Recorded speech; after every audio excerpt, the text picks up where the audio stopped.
Interlanguage. What is it?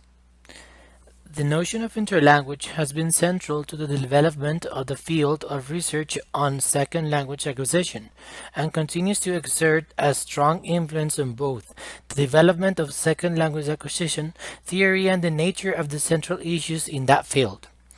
The term interlanguage was introduced by the American linguist Larry Selinker to refer to the linguistic system evidenced when an adult second language learner attempts to express meanings in the language being learned. The interlanguage is viewed as a separate linguistic system clearly different from both the learner's native language and the target language being learned, but linked to both native language and target language by interlingual identifications in the perception of the learner.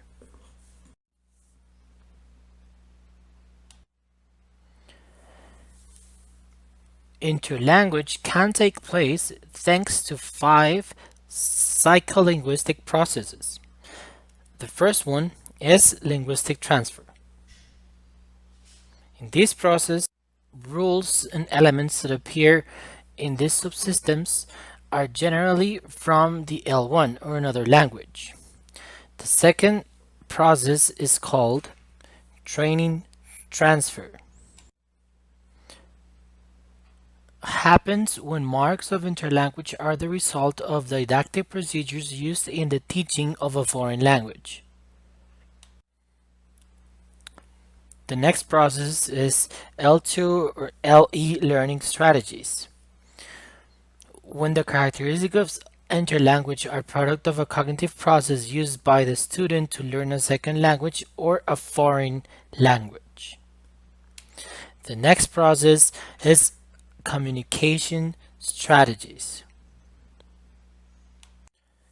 Communication strategies appear when the characteristics of the interlanguage come from the resources used by the individual that seeks to compensate his or her limited linguistic competence when talking with a native speaker. And the last psycholinguistic process is the overgeneralization. This appears when the characteristics of the interlanguage come from a rule of a second or foreign language that doesn't belong in that precise moment. Now we're going to cover the error analysis. We have three kinds of errors that we're going to analyze. The first one, the interlingual transfer. Second one, interlingual transfer. And the third one, which is the developmental error.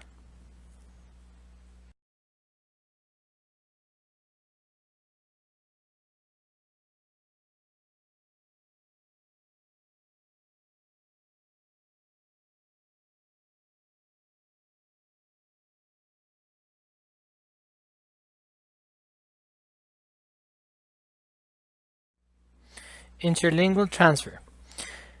Interlingual transfer are mother tongue influence, causes interlingual errors.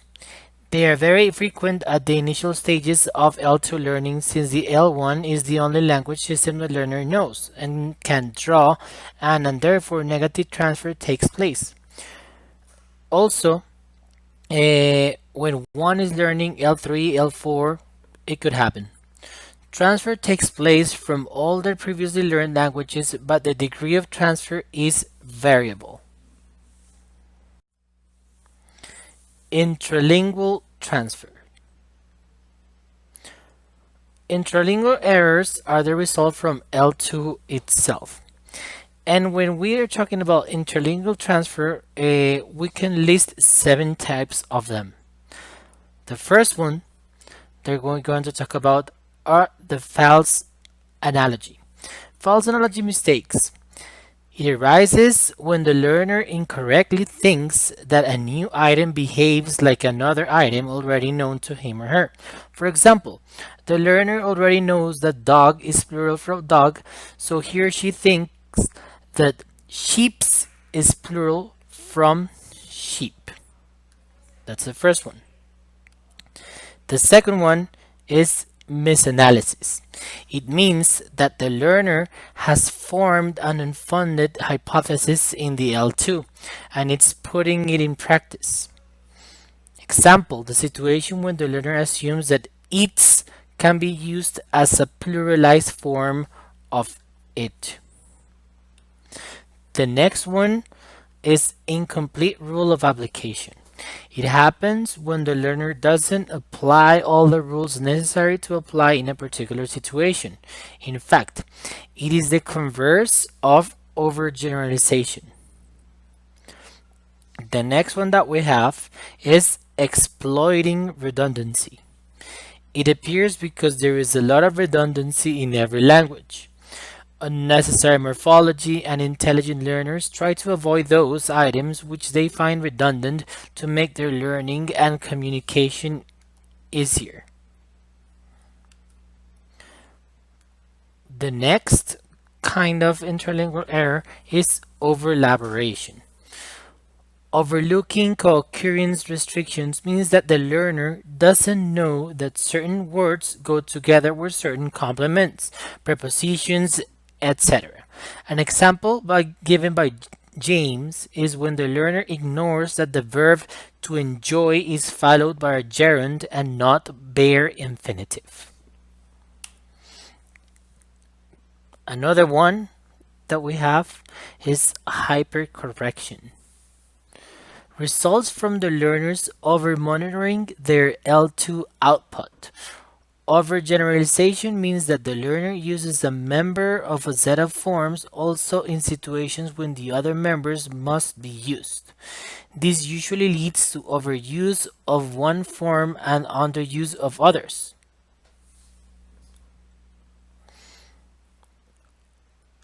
Overgeneralization.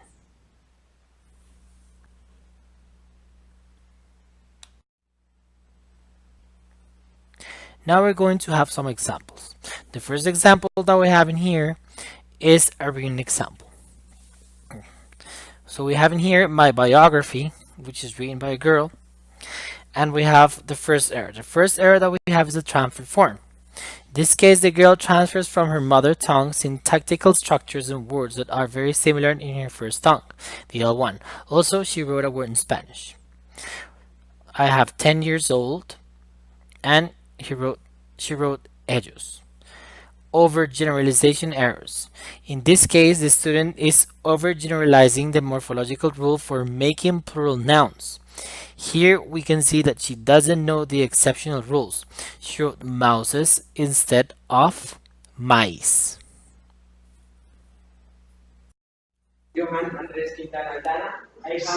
Now we're going to take a look at some video examples taken in a class.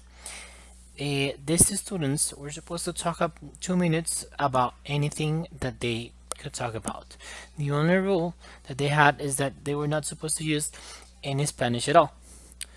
This is the first video that is edited in some clips.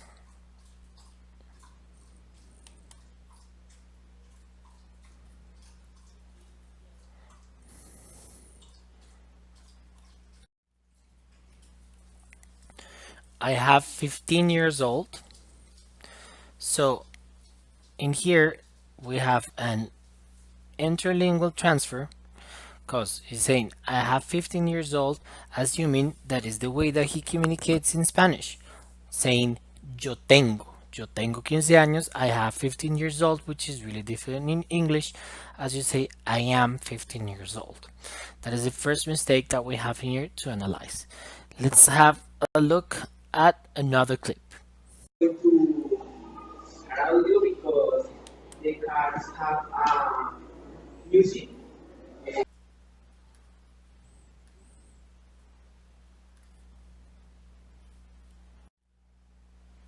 I like going to car audio because the cars have a music. This is an interlingual error and it's a false analogy. He assumes that the cars have tires, the cars have a ceiling, the cars have a windshield, so he assumes that in general the cars could have a something else. In this case, music wouldn't be used in this case, but the cars sound, some sort of music, maybe. Or the stereos in the car have music. Let's take a look to the third. In these vacations, I go to Carmen of Apicalá.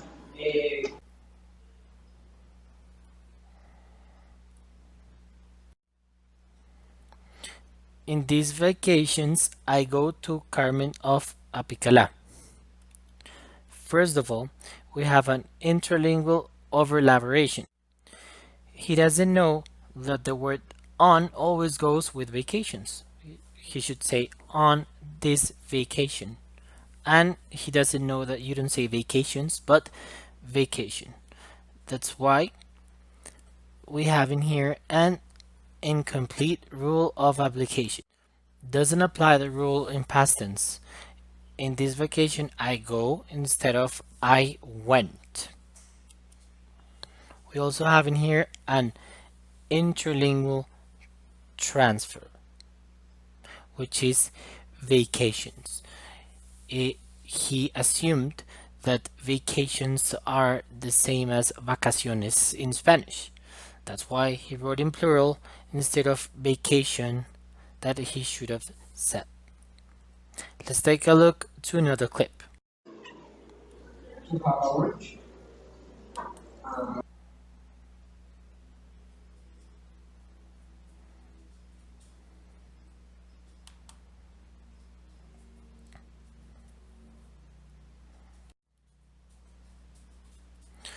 To have a lunch.